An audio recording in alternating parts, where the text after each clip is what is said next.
හොඳයි අද දවසේදීත් මේ සැඳෑ වාගේ මේ සියලුම පින්වතුන් දෙස් විදෙස් වශයෙන් විවිධ රටවල විවිධ නගරවල ඉඳගෙන මේ මොහොතේ මේ දහම් මණ්ඩපයත් එක්ක සහසම්බන්ධ වෙනවා ශ්‍රද්ධාවෙන් ගෞරවයෙන් යුක්තව ධර්මගරුත්වයෙන් ශාස්ත්‍රගරුත්වයෙන් යුක්තව.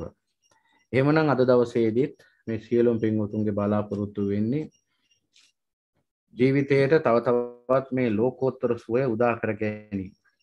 මේ ලද වටිනා මනුෂ්‍ය ජීවිතයෙන් උපරිමාර්ථය පසක් කර ගැනීම. උපරිමාර්ථය අවබෝධ කරගෙන ඒ උපරිම සැපේ නොහොත් පරම සැපේ සදාතනික සැපේ උදා කර ගැනීම.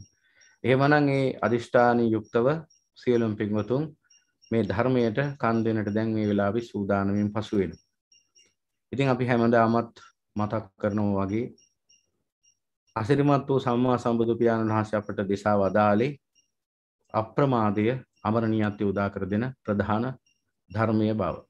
අප්‍රමාදී භාවය. අප්‍රමාදී භාවය. ආර්ය විනය අප්‍රමාදී භාවය කියලා කියන්නේ කුසලයේ. කුසලයේ හැසිරීමට. එහෙමනම් කුසලයේ කිව්වේ මේ රාග දේශ මොහ නිවාරණය. සිත දමනය කර ගැනීම. එහෙමනම් ඒ උතුම් කුසලය තමයි අප්‍රමාදයේ. අන්නේ අප්‍රමාදයේ පිහිටාගෙන කටයුතු කළොත් අමරණීය වන්නට අවකාශ තිබෙනවා. අමරණීය වීමේ හැකියාව තිබෙනවා. අප්‍රමාදව අමත පදං. අමරණීයත්වය සියලු දුක් අවසන් කළ මරණය අවසන් කළ සදාතනික අමරණීයත්වය සදාතනික අජරාමර නිවන. ඒ උත්තරීතර නිර්වාණ ශාන්තිය උදා කර ගන්නට නම් සියලුම දෙනා අප්‍රමාදීව කටයුතු කළ යුතු වෙනවා. එහෙමනම් අද දවසේදී ඔබේ අප්‍රමාදයට මුල් තැන දෙමින් තමයි මේ ධර්මයට කන් දෙන්නට මේ වෙලාව අදිෂ්ඨානය ඇති කරගෙන ඉන්නේ. එහෙනම් මේ අදිෂ්ඨානය සඵල කර ගන්නට ඕනේ. කියන්නේ ඕනෑම දෙයක් සම්බන්ධයෙන් අපට අදිෂ්ඨානයක් ඇති කර ගන්න පුළුවන්. හැබැයි අදිෂ්ඨානයෙන් පිහිටාගෙන කටයුතු කරන්න පුළුවන් ද බැරිද කියලා බලන්න ඕනේ. දැන් කෙනෙක්ට අවශ්‍ය නම් පුළුවන් සිරීපාදේ ගමන් කරනවා කියලා අදිෂ්ඨානයක් ඇති කරගන්න. හැබැයි අදිෂ්ඨානය ඇති කරගෙන ගමන ආරම්භ කළා ටික දුරක් යනකොට උදාසීන වෙනවා, වීරිය සිඳ ගන්නවා, ඊට පස්සේ අරමුණෙන් බැහැර වෙනවා, ඊට පස්සේ ගමන අමතක වෙනවා. ඊට පස්සේ ඉතින් ඒ අදිෂ්ඨානය ප්‍රයෝජනයක් නැති අදිෂ්ඨානයක් බවට පත් වෙනවා. ඒ නිසා අදිෂ්ඨානය ඇති කරගන්න ඕන මේ ධර්මයේ මනවින් අවබෝධ කරගන්නවා වගේ මේ ධර්මයේ ආශේවිතාය භාවිතාය බහුලීකතාය අනුට්ඨිතාය වත්තුකතාය යානිකතාය පරිචිතාය සුසමාරද්ධාය මේ ධර්මයේ මනවින් අවබෝධ කරගෙන ධර්මයේ ජීවිතය තුළ භාවිත කරන්න ඕනේ. ධර්මයේ හැසිරෙන්නට ඕන. වීරියෙන් යුක්තව නැගී සිටින්නට ඕන. ඒ වගේම මනවින් ඒ ධර්මයේ ජීවිතයට හුරු කරන්නට ඕන. පිළිවෙලට ඒ ප්‍රතිපදාව අනුගමනය කරන්නට ඕන. යම්කිසි අනුපූර්ව ක්‍රමයක් තියෙනවා මේ ධර්මයේ. සත්‍ය ඥාන සිට කෘත්‍ය ඥාන ඊළඟට කෘත ඥාන දක්වා ගමන් කරන ත්‍රිපරිවට්ට වූ ගමනක්. එහෙනම් මේ අනුපිළිවෙලින් මේ ධර්මයේ ප්‍රගුණ කරන්නට ඕන. ඊළඟට මනවින් දීර්ඝ කාලයක් තිස්සේ පුරුදු පුහුණු කරන්නට ඕන පරිචිතාය. ඊළඟට මනවින් යානයක්සේ ප්‍රගුණ කරන්නට ඕන. ඒ කියන්නේ වේගයෙන් Tamanට අවශ්‍ය කරන ජවයෙන් මේ ධර්මයේ අනුගමනය කරමින් මේ නිවන් මඟ වඩන්නට අවශ්‍ය කරන ඒ කුසලයේ හැකියාව වර්ධනය කර ගන්නට ඕනේ. යානිකතාය. දීර්ඝ කාලයක් තිස්සේ මේ ධර්මයේ මනවින් ප්‍රගුණ කරන්නට ඕන. පුරුබුහුටි භාවයක් ඇති කර ගන්නට ඕන ධර්මයේ පිළිබඳ. එහෙම නැත්නම් يعني මනවින් පුහුණු කර ගන්නට ඕන. පරිචිතාය. ඊළඟට සුසමාරද්ධාය නිවන පිණිසම ආරම්භ කරන ලද වීරිය යුක්තව කටයුතු කරන්නට ඕන. දැන් මේ බණහනකොට ඒ අන්නේ කියන ලක්ෂණ ටික ඔබ තුළ පහළ වෙනවා අඩු වැඩි වශයෙන්. හැබැයි දක්ෂ වෙන්න ඕන ඒ අවසානයේ තෙක් පවත්වාගෙන යන්නට. එහෙම නොවුනොත් එහෙම අපි හැම දෙයක් වගේම ජීවිතේ බොහෝ අවස්ථාවලදී අපි බොහෝ තීරණ ගන්නවා, කටයුතු උද්‍යෝගයෙන් ආරම්භ කරනවා. ටික කාලයක් යනකොට පහු වෙනකොට කොහො වෙලා යනවා. ඒ විදිහට නිර්වාණ මාර්ගයේ වඩන ක්‍රියාවලියේදීත් වීරිය සිඳෙන්න පුළුවන් කෙනෙක්ගේ. එතකොට දන්නේම නැතුව අරතිය වැඩිලා කුසලයට තියෙන අකමැත්ත වර්ධනය වෙලා කුසලෙන් ඈත් වෙලා ඉන්නට පුළුවන් Tamanටත් තේරුමක් නැතුව. Taman දන්නේත් නැතුව. ප්‍රත්‍යවේක්ෂා කරලා බැලුවොත් Tamanට පෙනී අතීතයේදී බොහොම වේගෙන්, බොහොම උනන්දුවෙන්, වීරියෙන් මේ මඟ වැඩුවා, ධර්මය ඇහුවා, අහපු ධර්මයෙන් නුවණින් මෙනෙහි කළා, නොදන්නා වූ දහම් කාරණා දැනගන්නට වැරවෑයම් කළා, ඊට අනුකූලව පිළිපැද්දා. හැබැයි පහු වෙනකොට ඒ ස්වභාවය ටික ටික දුර්වල වෙලා ගිහිල්ලා දැන් ධර්මයට වැඩි කන් දෙන්නට හිත පහළ වෙන්නේත් නැහැ. ඒ අහපු ධර්මයෙන් නුවණින් මෙනෙහි වෙන්නේත් නැහැ. ඒ ධර්මයට අනුකූලව හැසිරෙන්නෙත් නැහැ. නොදන්නා දහම් කාරණා දැනගන්නට බැරවෑමක් ඇති වෙන්නෙත් නැහැ. යනාදි වශයෙන් වීර්යය සිඳිලා තියෙන ලක්ෂණ දකින්න පුළුවන්. බොහෝ දෙනා තුළ එහෙම තියෙනව ඉන්න පුළුවන්. එහෙම නැති අයත් බොහෝ ඉන්න පුළුවන්. ඉතින් ඒක නිසා තම තමන්ගේ වීර්ය අනුව ප්‍රඥාව අනුව ඉතුරු ඉන්ද්‍රිය ධර්ම අනුව මේ ගමන උපරිම දුර යා හැකි පරම නිෂ්ඨාවතේ ගමනාන්තයේ යා හැකි. එහෙනම් ඒ අදිෂ්ඨානය මේ මොහොතේදී ඇති කරගෙනයි මේ ධර්මයට කන් දෙන්නට ආරම්භ කරන්න ඕන මේ දහම් ශ්‍රවණය. එහෙම නොවුනොත් එහෙම අතරමඟදී දැන් තේරුමක් නැති වැඩ තියෙනවනේ. දැන් ලිඳක් කිහින් අපි ගන්නවා. ලිඳක් කිහින් අරන් භාගයක් ඉහලා හෙට ඉතුරු භාගෙ හින්නම් කියලා නිකන් ඉන්නවා. එමිහෙට කවදාවත් ලිඳ ඉහලා අවසානයක් දකින්න හම්බෙන්නේ නැහැ. හැමදාම ලිඳේ භාගයක් ඉහලා ඉතුරු භාගෙ හෙට හින්නම් කියලා නිකන් ඉන්නවා. ඉතින් හැමදාම මිනිස්සයාට සිද්ධ වෙන්නේ ලිඳ ඉහි ඉන්න කවදාවත් එහි අවසානයක් දක්වා යන්න හම්බෙන්නේ නැහැ. එතකොට ඒක තේරුමක් නැති වැඩක් වෙනවා. යම්කිසි ධර්මයකට කන් දෙනවා නම් ඒ ධර්මයේ Tamanට ප්‍රත්‍යක්ෂ වෙනකන් යම්කිසි න්‍යාය ධර්මයක් නේ පැහැදිලි වෙන්නේ. ඒ න්‍යාය ධර්මයේ අවසානයේ තෙක් මනමින් කන් දීලා අවබෝධ කරගන්න අපි දක්ෂ වෙන්න ඕන. අතරමඟදී ධර්ම දේශනාව අතහැරලා ගියාම අතරමඟදී ඇවිදින්න ගත්තට පස්සේ එහෙම නැත්නම් යම්කිසි ධම් ව්‍යාකරණයක් පැහැදිලි කරද්දී නැගිටලා ගිහින් ගොඩාක් වෙලා එළිය ඉඳලා එහෙම නැත්නම් කොහේ හරි ඉඳලා ආපහු ඇවිල්ලා ගත්තාම දැන් ඒ ප්‍රතිඵලයක් ඇති වැඩක් දෙය කරන්නේ. ඒ කියන්නේ ඒ අන්න එකට තමයි කියන්නේ නිකන් උන්නොහි බණ අහනවා කිය. නිකන් උන්නොහි. ඒකල සෝතවදාන ශ්‍රවණේ නෙවෙයි. සෝතවදාන ශ්‍රවණේ කියන්නේ වෙන එකක්. අර බණ අහනවා කියන්නේ තව එකක්. බණ අහනවා කිව්වහම ඉතින් ඕනනම් පුළුවන් ටිකක් ඇහුවා ඊට පස්සේ වත්ත පහලට ගිහිල්ලා උදැල්ලක් අරන් කොටලා ආයෙ ඇවිල්ලා පොඩ්ඩක් මහන්සුනා ඉතුරු ටික ඔහෙ රෙඩි කියනවා බණ ටික. ඔන්න ඔහෙ ආගෙන ඉන්නවා. ඉතින් ඊට පස්සේ මිදුල අතු ගන්නවා වලන් හොදනවා. ඊට පස්සේ කොහේ හරි පාරේ යන මිනිස්සු එක්කත් පොඩ්ඩක් කතා කරනවා. ඊට පස්සේ ආයෙ ඇවිල්ලා බණ ටිකක් අහනවා. ඔහොම බණ අහනවා. ඔහොම අහන ක්‍රමයකුත් තියෙනවා ගෙවල් වල. ඔය විදිහට නම් බණ අහලා කවදාවත් ප්‍රතිඵලයක් ලැබෙන්නේ නැහැ බොරු වැඩ. එහෙමනම් මේ ශ්‍රවණයට මේ ධර්මයට මනාකොට ශ්‍රවණය කරන්න ඕන මේ මනා ධර්මය. එහෙම නැතුව ධර්ම දේශනාව ආරම්භයේදී වාඩි වුණා. ඊට පස්සේ ටික වෙලාවක් යනකොට එක එක දේවල් ඔලුවට එනවා. නීවරණ නැගිනවා. ඊට පස්සේ හතර අතේ ඇවිදිනවා. ආයෙ ඉඳ ගන්නවා. ආයෙ ටිකක් අහනවා. ආයෙ ඊට පස්සේ නැගිටලා යනවා. ඔය විදිහට නම් බණ අහන්නේ. ඔබ කරන්නේ නිරර්ථක වැඩක්.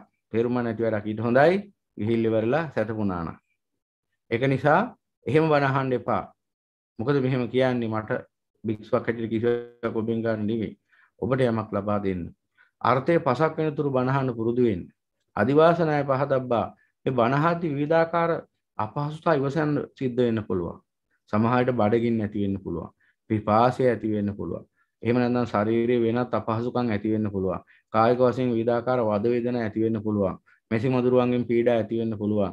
සීතලෙන් උෂ්ණත්වයෙන් පීඩා ඇති වෙන්න පුළුවන්. විවිධාකාර පීඩා උහුලාගෙන ඒවට හැකිනම් පිළියම් යොදාගෙන එහෙම නැත්නම් උසුලාගෙන මේ ධර්මයට මනමින් කන් දෙන්නට සමත් වෙන්නට ඕන.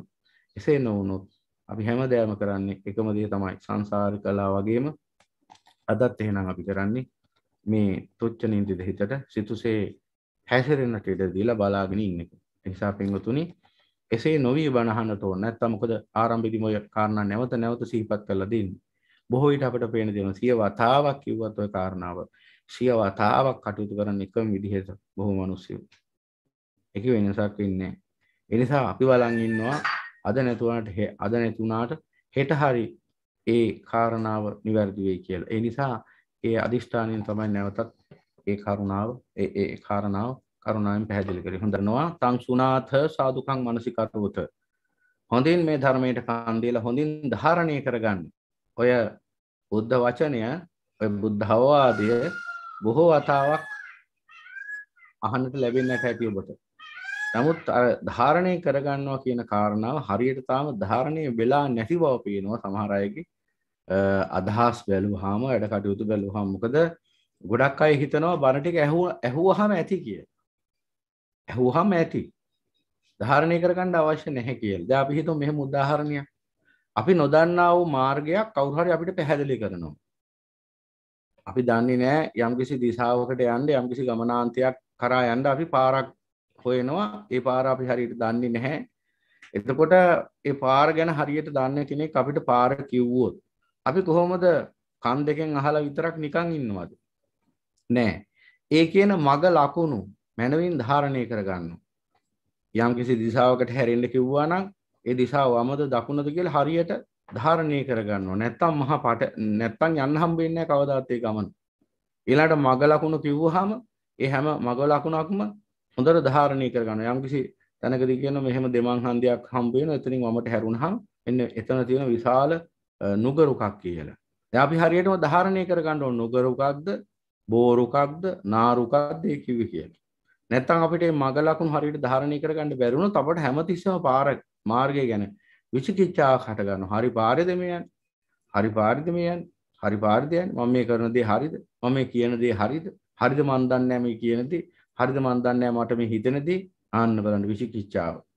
ගොඩක් දෙනෙක් මේ ධර්මය ගැන සාකච්ඡා කරන්න ගියහම ඔන්නෝම තමයි පටන් ගන්න. හොඳයි පටන් ගන්න. එතන ප්‍රශ්න ගොඩක් හෙලි වෙනවා මේ ප්‍රකාශය ඇතුළෙම. මන් දන්නේ නැහැ මම මේ කියන දේ හරිද කියලා. මට හිතෙන දේ මම මේ කියන්නේ. එහෙම යනාදි වශයෙන් මේ විචිකිච්ඡාවෙන් යුක්තව තමයි ධර්මයේ සාකච්ඡා කරන්නේ. ඒකට හේතුව තමයි ධාරණීය වෙලා නැහැ.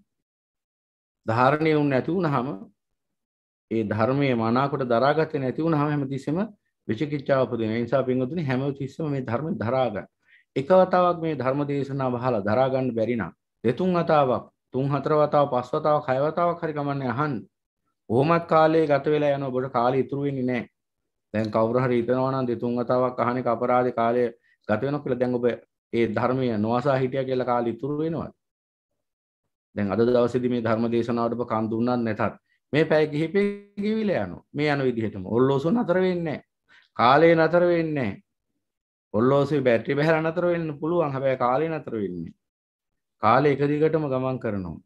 අවසාන වෙන මේ සංකතයට අයිති ආයුෂ ප්‍රමාණය. එතකොට ඔක්කොම ඉවරයි. ඒ නිසා හැමතිස්සෙම මේ ගත වෙන කාලය වැඩි හරියක්ම වැඩි ප්‍රමාණයක්ම ධර්මයේ උදෙසාම කැප කරන්න පුළුවන් නම් පින්වතුනි අන්න එතනයි ජයග්‍රහණය තියෙන්නේ. හොඳයි එහෙමනම් අද දවසේදී අපි මේ ධම්ම ව්‍යාකරණය මේ ආකාරයෙන් ආරම්භ කරනවා. දැන් අපිට උවමනායි මේ ඇත්ත අනාවරණය කරගන්න. දැන් වැහිච්ච සත්‍ය වැහිලා මේ සංසාරේ බොහෝ කාලයක් තිස්සේ මේ සත්‍ය වැහිච්ච සසරක තමයි නැත්නම් සත්‍ය ආවරණය වෙච්ච සසරක තමයි අපි අනාථ වෙලා හිටියේ. සත්‍ය දැක්කේ නෑ අපි. දකින්න සත්‍ය යම්කිසි ආකාරයකින් විවරණිය වුන්නේ නෑ, විවෘත වුන්නේ. එහෙම ආපු ගමනක තමයි අපිට අසිරිමත් වූ සම්මා සම්බුදු පියාණන් වහන්සේ නම් වූ විශ්වයේ අසමසම මහා ශාස්ත්‍රතුමන් වහන්සේ මුණ ගැහින්නේ. උන්වහන්සේ තමයි අපට ඒ සත්‍ය නිරාවරණය කරලා පෙන්වන්නේ. සත්‍ය වැහිලා තියෙන්නේ. කවදාවත් මේ ලෝකේ සත්‍ය මේ අස්පනා අපිට තියෙන එකක් නෙවෙයි. එහෙම තිබුණා නම් මේ සත්‍ය සංසාරය ගමන් කරන්නේ නැහැ කිසිම කෙනෙක්.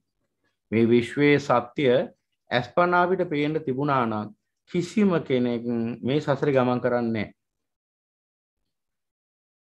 සියලු බිලී කටුවල හැම ගහලා තියෙනවා.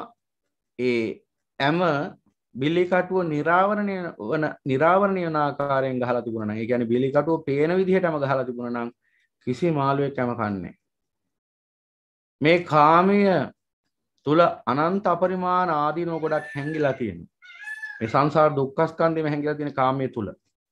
අන්නේ කාමය පිළිබඳ සත්‍ය එහෙම නැත්නම් ඒ කාමයේ ආදීනව අස්පනා අපිට නිරාවරණය වෙලා තිබුණා නම් ඒ පරිසම්පාත චක්‍රය ඇස් දෙකෙන් දකින්න පුළුවන් කමක් තිබුණා නම් එහෙනම් කිසි කෙනෙක් සංසාරේ ගමන් කරන්නේ නැහැ. එහෙම පේන්නේ නැති නිසා තමයි මේ මුලාවටපත් වෙලා සත්‍ය වසන් වෙලා තියෙන නිසා අසත්‍ය සත්‍ය හැටියට සලකාගෙන මේ සසරේ ගමන් කරන්නේ. එහෙමනම් ඒ ඇස් දෙකට දකින්න බැරි වෙච්ච සත්‍ය ප්‍රඥා හැට අසිරිමත් වූ සම්මා සම්බුදු පියාණන් වහන්සේ පෙන්වා දෙනවා අපට. උන්වහන්සේ අපට ප්‍රඥාවට ආමන්ත්‍රණය කරනවා. එහෙමනම් මේ ධර්මයේ ප්‍රඥාවන්තයන්ටයි. මේ ධර්මයේ ප්‍රඥාවේ ආමන්ත්‍රණයයි.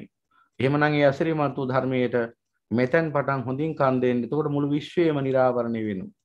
මුළු විශ්වයම සංගෝපී යථාර්ථය පේන්න පටන් ගන්නවා. මුළු විශ්වයම මේ සංකත ලෝකය ඇතුලේ පවතිනවා. එහෙමනම් ඒ සංකතයේ ස්වභාවය අවබෝධ කරගත්තාම ඒ සංකතයේ හේතුඵල ධර්මයක් බව අවබෝධ කරගත්තාම ඒ සියල්ල අනිත්‍ය බව, දුක්ඛ බව, අනාත්ම බව, අසුභ බව අවබෝධ කරගත්තාම අනුමුළු විශ්වයම පේන්න පටන් ගන්න ওই ධර්මයේ තුලින් එහෙනම් මේ අපි සාකච්ඡා කරමින් ඉන්න සප්ත බොජ්ජංග කියන්නේ මෙන්න මේ විශ්වයම අනාවරණය කරන නිවන විවෘත කරන උත්තරීතර ධර්ම කොටාසය. සම්බොජ්ජංගෝ බ්‍රාහ්මණ අනාවරණෝ අනීවරණෝ චේතසෝ අනුපක්ඛීලේසෝ භාවිතෝ බහුලීකතෝ විද්‍යා විමුක්තිඵල සච්ච කිරියාය සංවත්තන්ති. බ්‍රාහ්මණයේ මහන මේ සප්ත බොජ්ජංග අනාවරණීය කරනවා මේ විශ්වයේ සත්‍යය. අනීවරණ ඒ කියන්නේ මේ නිවන විවෘත කරනවා. නීවරණ කියන්නේ නිවන වහලා දාන. අනීවරණ කියන්නේ නිවන විවෘත කරනවා. එහෙනම් සත්‍ය අනාවරණය කරන නිවන විවෘත කරන මෙන්න මේ සම්බොජ්ජංග ධර්ම වැඩිමෙන් භාවිත කිරීමෙන් මොකද වෙන්නේ? මේ සිත කෙලෙසයන්ගෙන් නිදහස් වෙනවා. හිත කෙලෙසෙන්නේ නැහැ. හිතේ රාගයේ දේශයේ මොහේ උපදින්න නැතුව යනවා. අඩු වැඩි වශයෙන් නිරුද්ධ වෙනවා. නිරුද්ධ වෙලා මේ රාග දේශ මොහ නූපදින ක්‍රියාවලිය එන්න වැඩිලා එහෙම නැත්නම් නිවන් මඟ වැඩිලා පූර්ණත්වයටපත් වෙනවා. විඥා විමුක්ති ඵල දෙක ලැබෙනවා. විඥාව කිය අවිඥා දුරු වීමේ ඵලයි. විමුක්තිය කිව්වේ තණ්හා දුරු වීමේ ඵලයි. එහෙමනම් අවිඥා දුරු වීමෙන් විඥාවත් තණ්හාව දුරු වීමෙන් විමුක්තියත් උදා වෙනවා. එහෙනම් විඥා විමුක්ති ඵල දෙක සාධනය වෙනවා. සත්‍ය කිරියාවේ සංවත්තාන්ති ඒ උතුම් වූ සත්‍ය අත්දකින්නට ප්‍රත්‍යක්ෂ කරගන්නට අවස්ථාව ලැබෙනවා. එහෙමනම් පින්වතුනි මේ සම්බොජ්ජංග කියන්නේ මුළු විශ්වයම නිරාවරණය කරන මුළු විශ්වයේ සකල විද සත්‍ය පෙන්වා දෙන යථාර්ථය අවබෝධ කරගන්නට උපකාර කරන ධර්ම. එහෙනම් අපි දැන් මේ ලෝකේ අපිට දකින්න ලැබෙනවා විවිධාකාර මිනිස්සුયો විවිධාකාර මට්ටම් වලින් මේ ලෝකේ ගවේෂණය කරන විවිධාකාර විෂයන් ඔස්සේ ඒ හැම කෙනෙක්ම උත්සාහ ගන්නේ අන්නර තමන් මෙතෙක් දැක්කේ නැති විශ්වයේ යථාර්ථය අවබෝධ කරගන්න. නැත්නම් විශ්වයේ සංගෝපී යථාර්ථයේ සත්‍ය තේරුම් ගන්න. විවිධාකාර දෙන විවිධාකාර මාර්ග අනුගමනය කරනවා. ලෝකයේ තියෙන විවිධාකාර විද්‍යා විෂයන්, දර්ශනය, ගණිතය අනාදි වශයෙන් මේ හැම විෂයක් ඔස්සේම මේ හැම විෂය ක්ෂේත්‍රයක් ඔස්සේම මේ ලෝක සත්‍ය හැම නැත්නම් මේ මිනිස්ය ආදී මේ සියලු ලෝක සතුන් උත්සාහ ගත්තේ මේ විශ්වයේ යථාර්ථය අවබෝධ කරගන්න. හැම කෙනෙක්ම අඩු වැඩි වශයෙන් ඒ විශ්වයේ යථාර්ථය අවබෝධ කරගන්නට තම තමන් තෝරාගත් ඥාන මාර්ගයක් අනුගමනය කළා. හැබැයි කිසිම කෙනෙක්ට විශ්වයේ යථාර්ථය අවබෝධ වුණේ නැහැ. ඒ හැම කෙනෙක්ම අවබෝධ කරගත්තේ අර ඇහැට පේන නැත්නම් අනුභූතික සත්‍යයක් විතරයි. එතනින් එහා සත්‍යයක් කිසි කෙනෙකුට අවබෝධ කරගන්න බැරි වුණා. ලෝකයේ පවතින සියලු විද්‍යාවන් සියලු විෂයන් ওই සියලු ලෝකායත විෂයන් ඊළඟට ලෝකේ පවතින සියලු දර්ශන මේ හැම එකක්ම යම්කිසි සීමාවකදී නතර වෙනවා. ඒ කියන්නේ ලෝකෙන් එතරට යා ගන්න බෑ මේ විෂයන්ට. එතර දකින්න හැකියාවක් නැහැ. සංගෝපී යථාර්ථයේ මේ කිසිම විද්‍යාවක් වලින් ලෝකේ කිසිම මිනිස්සෙක් දැක්කේ නැහැ. හැමෝම අඩු වැඩි වශයෙන් Taman දැක්ක දේ හරි කියලා හිතාගෙන මැරුණා මිසක් පරම සත්‍ය අවබෝධ කරගන්නට කිසි කෙනෙකුට හැකියාවක් ලැබුණේ නැහැ. මොකද වුන් තෝරාගත්ත ඥාන මාර්ගයේ වැරදි නිසා. එහෙනම් අසිරිමත් වූ සම්මා සම්බුදු පියාණන් වහන්සේ පෙන්වා දෙන මේ උත්තරීතර ඥාන මාර්ගයේ මේ උතුම් වූ නිර්වාණ ධර්මය පමණයි කෙනෙක්ට ඒ පරම සත්‍ය අවබෝධ කරගන්නට මඟ පාදා දෙන්නේ. එහෙනම් පින්වතුනි ඔබ අප්‍රමාණ භාග්‍යයක් ඇති පින්වන්ත මිනිසයෝ ඒකේ ඔබට පුළුවන්කම ලැබෙන විශ්වයේ යථාර්ථය ඒ පරම සත්‍ය අවබෝධ කරගන්නට අසිරිමත් වූ සම්මා සම්බුදු පියාණන් වහන්සේගේ දහම තුලින් ඔබට මේ සමහර ගොඩක් මිනිසයන්ට මේ දේ වැටහෙන්නේ නැති වෙන්න පුළුවන්. හැබැයි ඔබ දන්නේ අප කොච්චර භාග්‍යවන්තද කියලා. දැන් මේ වෙනකොටත් ඔබ දන්නවා ලෝකේ විවිධාකාර විද්‍යාඥයෝ විවිධාකාර විෂයන් ඔස්සේ පරමාණු විෂයන් විවිධාකාර ඔය තාක්ෂණික විෂයන් යන ආදි වශයෙන් සෑම සියලු ආකාරයක් තුළින්ම න්‍යෂ්ටික තාක්ෂණීය න්‍යෂ්ටික විද්‍යාවන් භෞතික විද්‍යාව රසායන විද්‍යාව ආදි වශයෙන් ওই ලෝකේ තියෙන විවිධාකාර පදාර්ථ විද්‍යාවන් ඒ වගේම විවිධාකාර දර්ශනවාද ලබ්ධි මතවාද ඔස්සේ සත්‍ය සොයනවා මේ වෙලාවේ. අප්‍රමාණ විදියට වෙහෙසි සත්‍ය සොයනවා මේ මොහොතේ. මේ මොහොතේ කොහේ හරි සමුළුවක් තියෙන්න පුළුවන් සත්‍ය කුමක්ද විමුක්තිය කුමක්ද කියලා සාකච්ඡා කරන්න. මේ මොහොතේ දහස් ගාණක් විද්‍යාඥයෝ දාර්ශනිකයෝ කුමක්ද සත්‍යකයේ ගවේෂණය කරමින් ඉන්න මොහොතක් වෙන්න පුළුවන්. ඉතින් ඒ කිසි කෙනෙක්ට නමුත් සත්‍ය මුණ ගැහෙන්නේ නැහැ. ඒකට හේතුව ඔවුන් තෝරාගත්තා වූ ඥාන මාර්ගයේ වැරදි. එහෙමනම් ඒ අසිරිමත් වූ සම්මා සම්බුදු පියාණන් වහන්සේ අපට පෙන්වා වදාරපු මේ උතුම් වූ සප්ත බොජ්ජංග ධර්ම ඇසුරෙන් අන්නේ පරම සත්‍ය අවබෝධ කරගන්නට හැකියාව ලැබෙනවා. පින්වතුනි මේ සප්ත බොජ්ජංග කියන්නේ සත්‍ය, පරම සත්‍ය. සප්ත බොජ්ජංග තුලින් අත්දකින්නේ පරම සත්‍ය. ඒ නිසා මේ පරම සත්‍ය ලෝකෙට පෙන්වා දෙන ඒ උත්තරීතර වූ සප්ත බොජ්ජංග ධර්ම කියන අති බලවත් වූ දහම් කොටාසයක්. අති බලවත්. ඒ ධර්ම කොටාසේ සතුව පවතින යම්කිසි සුවිශේෂී බලයක් ඊටම අදාළ. ඒ බලය තමයි අපිට මේ ධර්මයේ තුලින් ළඟා වෙන්නේ. ඒකට තමයි අභිඥා බල පිහිටන්නේ. කියන්නේ උසස් ඥානීය බලයක් බවට පත් වෙන්නේ කොහොමද? ඒ උසස් ඥානීය බලයක් බවට පත් වෙච්ච දවසට සක්වාතල සක්වලතල දසදහසක් කම්පා කරන්න පුළුවන්. එහි කූට ප්‍රාප්තියට පත් වෙච්ච දවසට අසිරිමත් වූ සම්මා සම්බුදු පියාණන් වහන්සේට මේ විශ්වයේ කිසිම බලවතෙක් ඉන්නවද? චක්‍රාවාට දසදහසක් සක්වාතල දසදහසක් කම්පා කරන්න සමත්. එහෙම කවුරුවත් නැහැ මේ විශ්වයේ. අසිරිමත් වූ සම්මා සම්බුදු පියාණන් වහන්සේ හැර වෙන කිසිම බ්‍රහ්මයටවත් ලෝකේ ඉන්න අර සතසහස බ්‍රහ්මයාටවත් එහෙම නැත්නම් මේ මහා සහම්පති බ්‍රහ්මයා ඇතුළේ කිසිම මහා බ්‍රහ්මයටවත් එහෙම කරන්න බෑ. සක්වලතල දසදහසක් කම්පා කරන්න බෑ. එහෙනම් බලන්න අවබෝධයේ බලය. අවබෝධයේ මොනතරම් බලයක්ද? බලන්න සම්මා සම්බුදු පියාණන් වහන්සේ අවබෝධයටපත් වෙලා අසමසම සම්මා සම්බුද්ධත්වයටපත් වෙලා උන්වහන්සේ ලෝකයට විදහා පාපු බලය කොයිතරම් බලවත්ද? උන්වහන්සේ මොනතරම් බලයක්ද ලෝකෙට විදහා පාන්නේ? උන්වහන්සේගේ බලය පෙන්වා වදාරන්නට තමයි සමහර අවස්ථාවල විවිධාකාර 이르දි බල, අභිඥා බල පෙන්වන්නේ ලෝකෙට. යමහ මහ ප්‍රාතිහාර්ය ආදී. යමක මහ ප්‍රාතිහාර්ය ආදී. ඉතින් ඒහා සමාන මහා බලයක් උන්වහන්සේ තුල ගොඩනැගුණේ කොහොමද? අවබෝධය තුලින්. අවබෝධය ගොඩනැගුණේ කොහොමද? පිරිසිදු සිත තුලින්. නමුත් අපි කොහොමද හිතන් ඉන්නේ ලෝකේ? අපිරිසිදු සිතයි බලවත් කියලා. ඒ නිසා තමයි අපි අවියාවුද, දාඬු මුගුරු පොළු යන ආදි වශයෙන් විවිධාකාර වසවිස දැල් උගුල් අතට අරගෙන බලය පෙන්වන්න හදන්නේ. ඒ අපේ තියෙන අනවබෝධය නිසා, අඥානකම නිසා බලය පවතින්නේ අපිරිසිදු සිතේ නෙමෙයි, බලය පවතින්නේ පිරිසිදු සිතේ. නමුත් හේතුව අපි අපිරිසිදු සිතේ තමයි බලය තියෙන්නේ කියලා. ඒ නිසා තමයි ලෝකයේ බොහෝ ජනයා අපිරිසිදු සිතක් වර්ධනය කරගනිමින් බලය සොයමින් වෙහෙසෙන්නේ. උන්ට කිසිම කලෙක ඒ බලය ලබා ගන්න බෑ. උන්ට කිසිම කල ඕන අර පරමාණු දක්වා විනිවිද ගිහිල්ලා අර න්‍යෂ්ටිය දක්වා විනිවිද ගිහිල්ලා බලනවා බලය අත්පත් කරගැනීමේ ක්‍රමවේද. ඒ කිසි කෙනෙක්ට හම්බ වෙන්නේ නැහැ. ඒ බලය, ඒ සුවිශේෂී බලය අත්පත් කරගැනීමේ ක්‍රමවේද. මොකද මේ විශ්වයේ බලය ලැබෙන්නට ඕන පිරිසිදු හිතකටයි.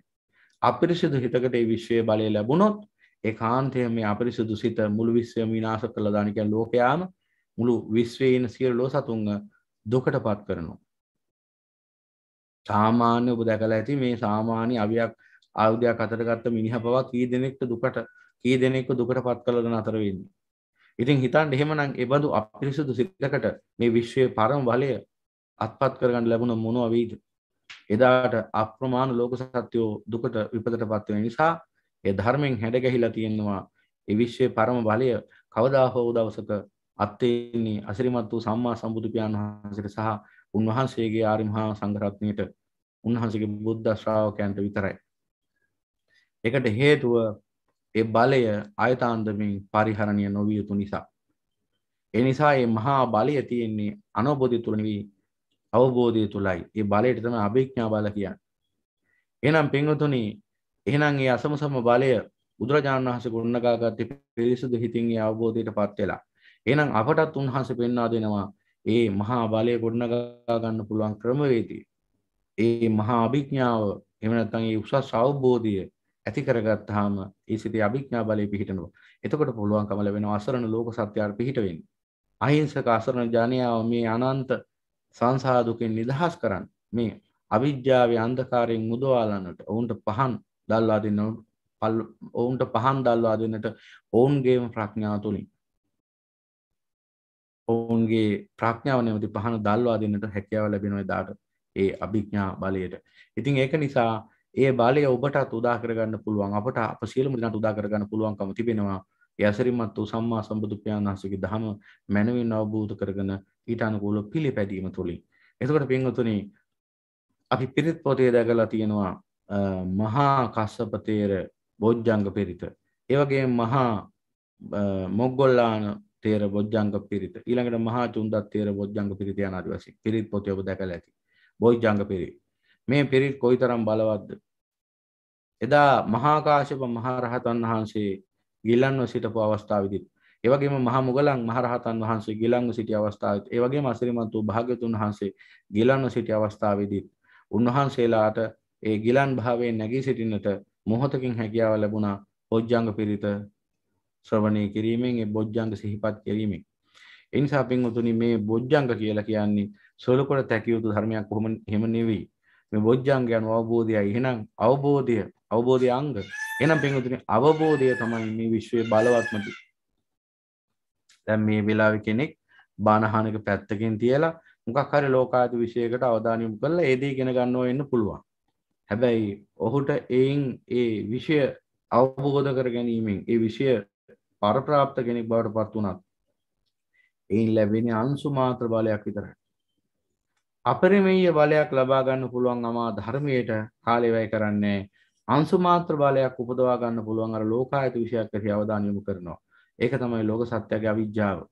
හැමතිස්සෙම සතර මහා නිදානට පයින් ගහලා අර කනමීය පස්සෙමයි දුවල යන්නේ. ඒ නිසා පින්වතුනි මෙසේ නොවි මේ ධර්මයේ තියෙන ගැඹුර ඒ වගේ වටිනාකම තේරුම් ගන්න අපි මේ ධම්ම මාර්ගය ගමන් කරන්න ඕනේ.